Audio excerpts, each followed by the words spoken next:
안녕하십니까. 반도체 소식을 전하는 고독 달팽이 김석준 소장입니다.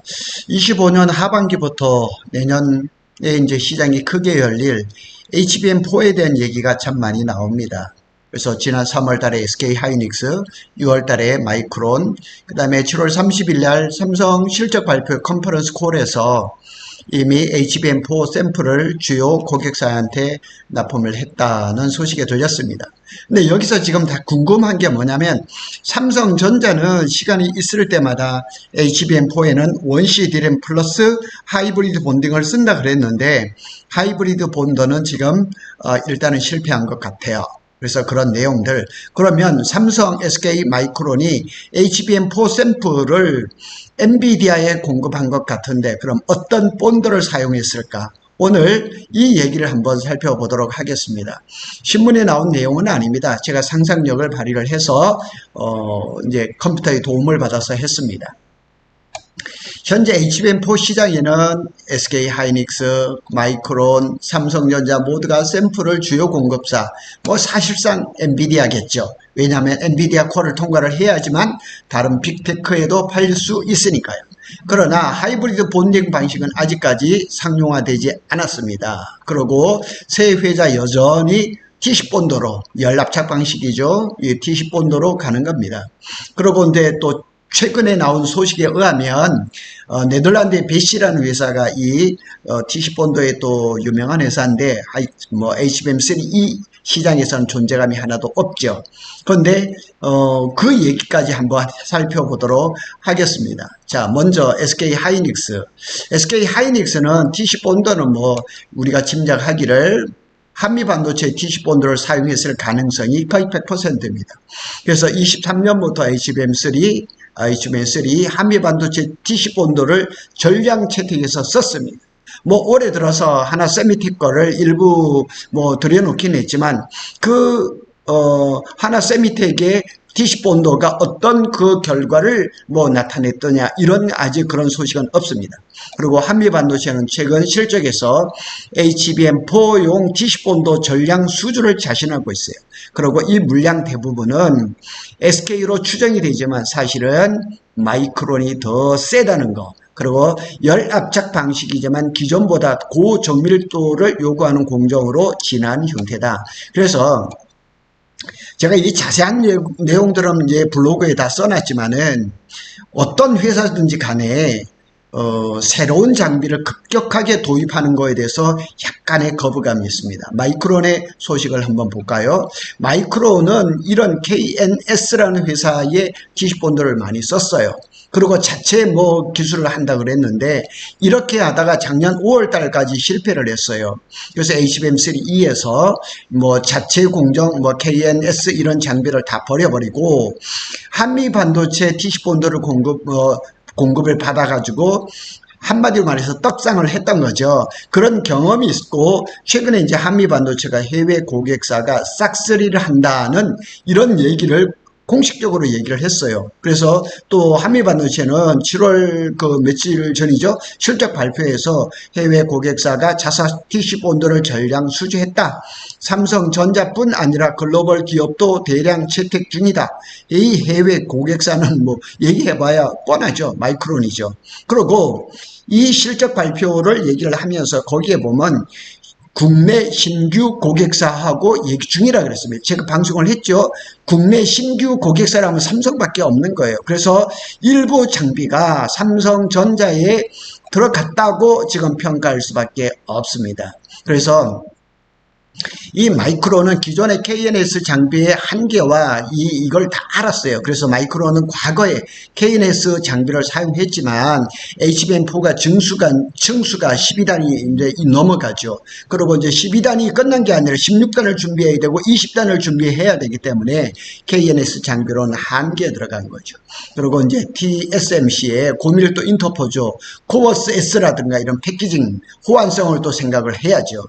그리고 KNS 장비는 HBM3급까지는 가능하지만 HBM4 이상에서는 한계가 왔다는 거죠. 그러나 한미반도체 TC본도4는 HBM4 양산에서 검증된 장비입니다. 그러니까 이 웬만한 기업들은 리스크를 안고 가려고 잘 안 하죠. 그래서 SK 하이닉스가 HBM3, HBM4에서 사용 중인 장비를 마이크론이라고 싫어할 이유가 없는 거죠. 마이크론은 수율과 양산성 안정화를 위해서 한미반도체 TC본드를 채택할 가능성이 높습니다. 거의 100%라고 보면 됩니다. 특히 마이크론은 AI HBM 시장 초기 단계이므로 리스크 회피, 리스크를 안 안으려고 하는 거죠. 검증된 장비를 선호할 확률이 큽니다. 그래서 코어스 S 패키징에 맞춘 TSMC 파운드리 호환성을 중요시 하는 겁니다. 결국 이러한 얘기들은 돌고 돌아서 한미반도체에 그 결론이 떨어질 수밖에 없는 거죠. 자, 문제는 삼성입니다. 삼성이 어떻게 할까? 삼성의 자체 CMS의 TC본드를 사용할 것인가? 한미반도체 장비를 일부를 도입했다는 얘기가 벌써 나오고 있습니다. 삼성전자는 HBM3E에서 자체 개발 TC본드, 그러니까 이 CMS가 일본의 신카와 장비를 들여와가지고 모디파이를 한 거죠. 약간의 일부 개조를 해서 HBM3E에 적용을 했는데, 자, 결과를 보자고요. 삼성전자가 HBM3E는 지금까지는 CMS 장비는 실패를 했다. 인정해야죠. 실패를 했고, 그러면 HBM4부터는 어떻게 할 것인가? 그 실패를 또 고집 쓰면서 가지는 않겠죠. 그러면 한미반도체를 사용할 수밖에 없고, 수율 문제가 굉장히 중요하죠. 그래서 HBM4 샘플 수율이 65%에 불과하다. 샘플을 얘기를 하는 겁니다. 이건 삼성에서 얘기를 하는 것은 아니고요. 공정 정밀도와 장비 신뢰성 이슈에 문제가 있어요. 그래서 한미반도체 장비는 일부 보완용 또는 테스트 라인에서 사용했을 가능성이 있다고 이렇게 지금 얘기가 나오지만은, 저는 한미반도체 장비가 삼성에 들어갔다는 것에 한 표를 주고 싶습니다. 그래서 자사 패키징 기술인 iCube 2.5 인터포저 방식에 최적화된 공정이다. 자, 종합적으로 한번 살펴보자고요.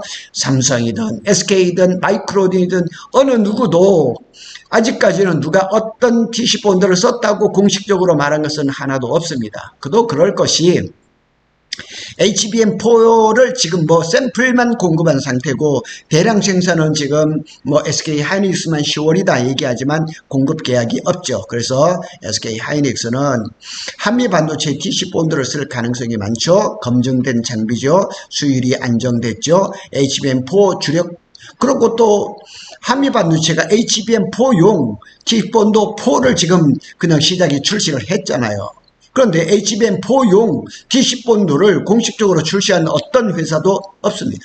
그래서 마이크론은 KNS 아닙니다. 한미반도체 TC본드를 쓸 가능성이 많고, 파운드리 호환성을 중시하고 코어스 S 대응에 중심을 둔다 그러면 검증된 장비인 한미반도체에 TC본드가 들어갈 가능성이 높죠.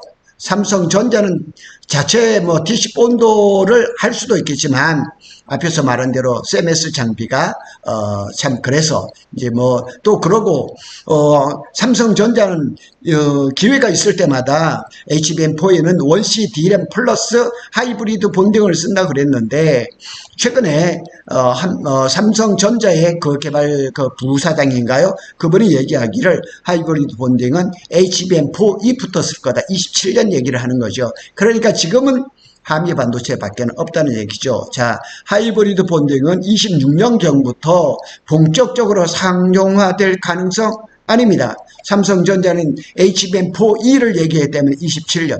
그러면 TSMC와 마이크론이 가장 앞서 있다. 이렇게 얘기를 하지만, 아직까지는 하이브리드 본딩은 개발이 된 것은 아직까지 확실하게 없습니다. 자, 여기서 하나 더 짚고 넘어갈 것은, 네덜란드 배시가 삼성, SK, 마이크론에 하이브리드 본드 5대를 공급했다는 얘기가 있습니다. 그래서 배시가 이렇게 다 공급을 했는데 수율이 처참한 거예요. 얼마 전에 한 자리 숫자예요. 예를 들어서 한 5에서 9%, 극히 낮은 수율. 저걸 가지고 무슨 테스트를 할 것이고 양선을 할 것이겠냐기죠. 절대 그럴 수가 없는 거죠. 결국은 여기 그래도 제가 쓰지만 이 배시도 결국은 하이브리드 본드는 일단 덮어놓고 DC 본드로 넘어간 것 같아요. 그래서 한 5대 정도를 삼성, SK 마이크론에 줘서 테스트를 했는데, 뭐 일부에서는 23년도 말 24년도 초라는 말도 있지만 24년도 말에서 중반 이런 걸 볼 수 있어요. 그래서 여러 가지로 했는데 그 결과는 수율이 처참한 수준이죠. 수율을 참사합니다. 한 자리 수에 머물렀다는 것이 내부 평가인데 뭐 5에서 9%라는 얘기도 있습니다. 그래서 여러 가지 이유가 있겠지만은 지금 짐작하는 것은 뭐 이렇게 한 4가지 정도로 이렇게 볼 수가 있고, 결과적으로 이제 하이브리드 본드 기반의 수율은 양산 불가. 각사는 모두 플랜 B로 전환을 한 거죠. 플랜 B는 뭐냐? 기존의 DC 본드로 간 거죠. 결국 한미 반도체가 얘기했던 거에 맞는 거죠. 곽동신 회장이 뭐라고 했냐면 HBM5까지는 DC 본드로 간다. 그래서 삼성전자도 자사의 DC 본드, 일부 한미 반도체, SK는 한미 반도체를 갈 가능성이 높죠. 하나 세미텍 HBM4용 DC 본드를 나왔다는 얘기가 없습니다. 그리고 이제 SK 하이닉스는 배시 장비는 테스트 라인으로 이동을 했고, 그 다음에 ASMPT의 장비도 한번 생각을 하고 있는 것 같아요. 마이크론은 배시 하이브리드 본드를 포기하고 난 다음에 기존의 KNS 이거는 아닙니다. 한미 반도체로 싹쓸이 중이라는 기사가 이미 떴기 때문에 한미 반도체가 HBM4에서 큰 힘을 발휘할 것은 사실이란 얘기죠. 그래서 업계의 이제 현재 인식은 하이브리드 본딩은 좋기는 하지만 장기적인 기술이다. 현 시점에서는 상조라는 것은 판정이 끝났어요. 그리고 이제 종합적으로 보면 HBM4 샘플 제작에는 DC 본드로 회귀했다. 결국 잘 하고 있었던 DC 본드로 가고 있다는 얘기죠. 그래서 이제 한미 반도체는 HBM5까지 자세히 DC 본드로 충분하다.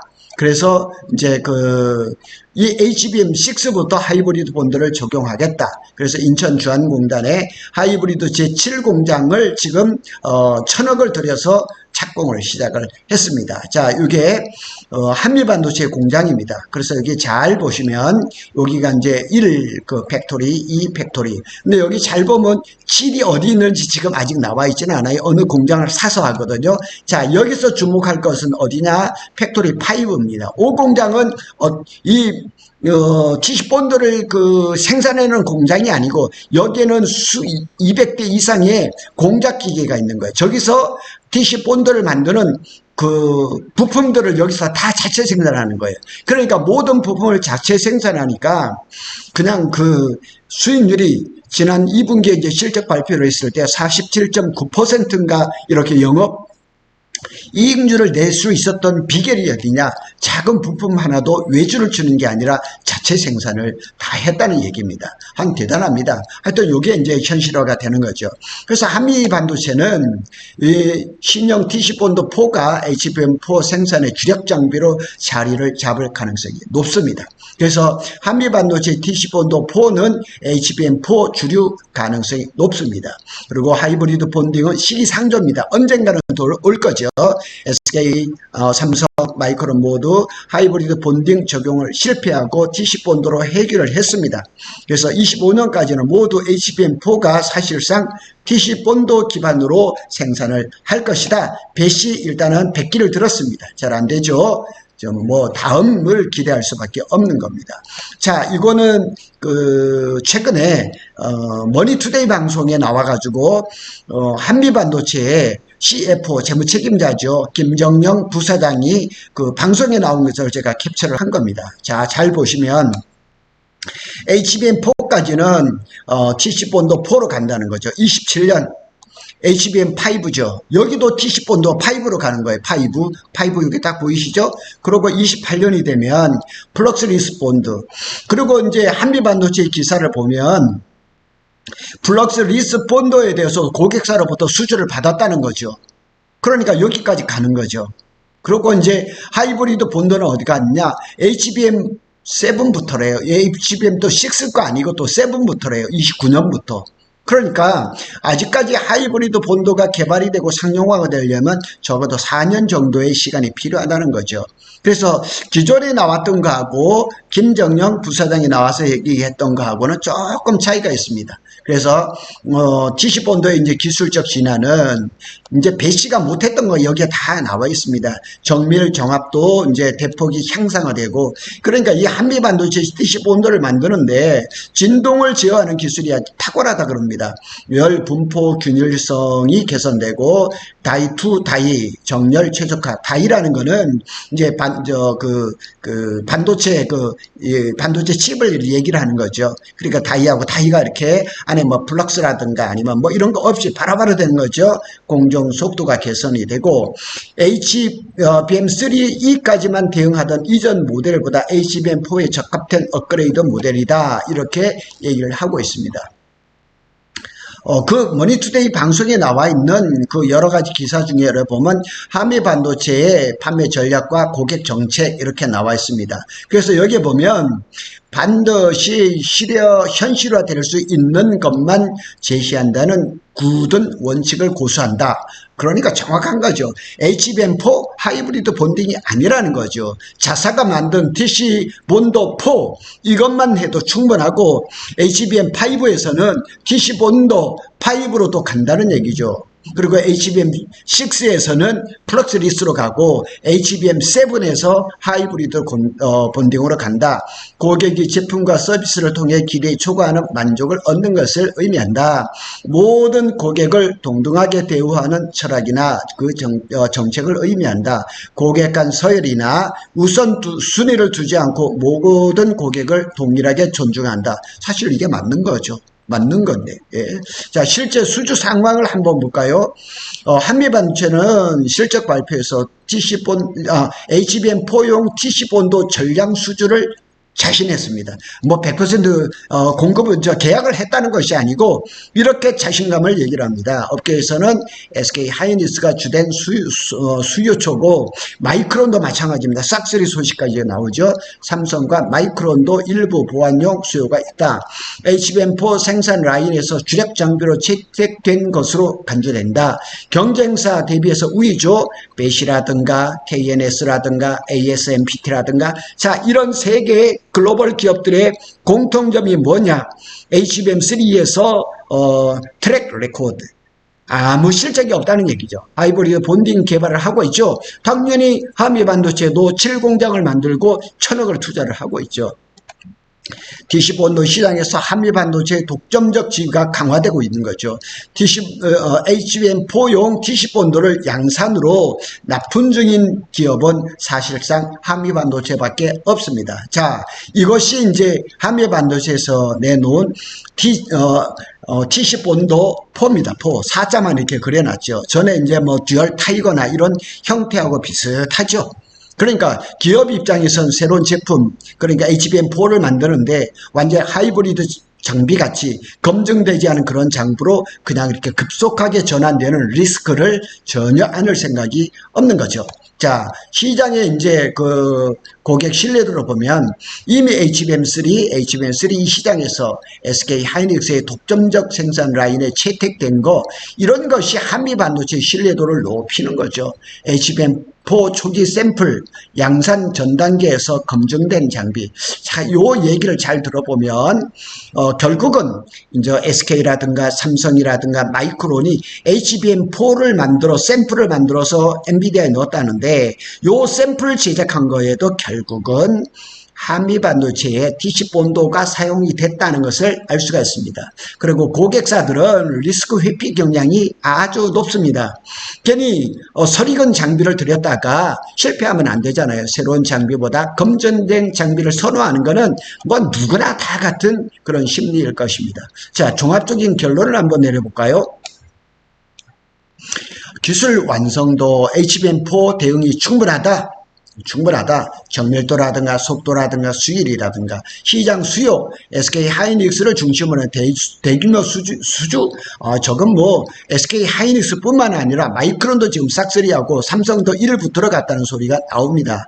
경쟁 상황 사실상 독점적입니다. 왜냐하면 HBM4에 들어간 TC본도 하이브리드 본도를 내놓은 업체가 없다. 벨시도 지금 한 자릿수 수율로 그냥 처참한 그런 수준이었으니까 뭐 여기에다가 더 이상 얘기할 필요 없죠. 리스크 요인 삼성 마이크론이 자체 개발 TC본드로 전환할 경우 일부 한미 반도체가 타격받을 가능성도 있겠지만 그럴 가능성은 지금 현재로는 제로다. 따라서 25, 26년 HBM4 생산에는 TC본드가 주력 장비로 자리를 잡고 한미 반도체는 거기에 독점적인 공급 업체가 되지 않을까. HBM5까지도 기술적으로 대응이 가능하다. 이런 여러 가지 상황을 봤을 때 제가 이게 여기에 대해서 궁금증이 있었는데 어느 정도 해소가 된 것 같습니다. 또 이 아마 영상을 보고 계신 분들께서 혹시 여기에 대해서 반론을 제기할 수 있겠습니다. 그러시다면 댓글로 알려주시면 좋겠습니다. 이 얘기로 서두에도 말씀을 드리지만 제 상상력을 발휘해서 쓴 글이니까 뭐 잘못될 수도 있겠지만은 하여튼 그런 지적들도 감사히 받겠습니다. 고독 달팽이는 삼성전자와 SK 하이닉스의 반도체 소식을 빠르게 전해드리고 있습니다. 감사합니다.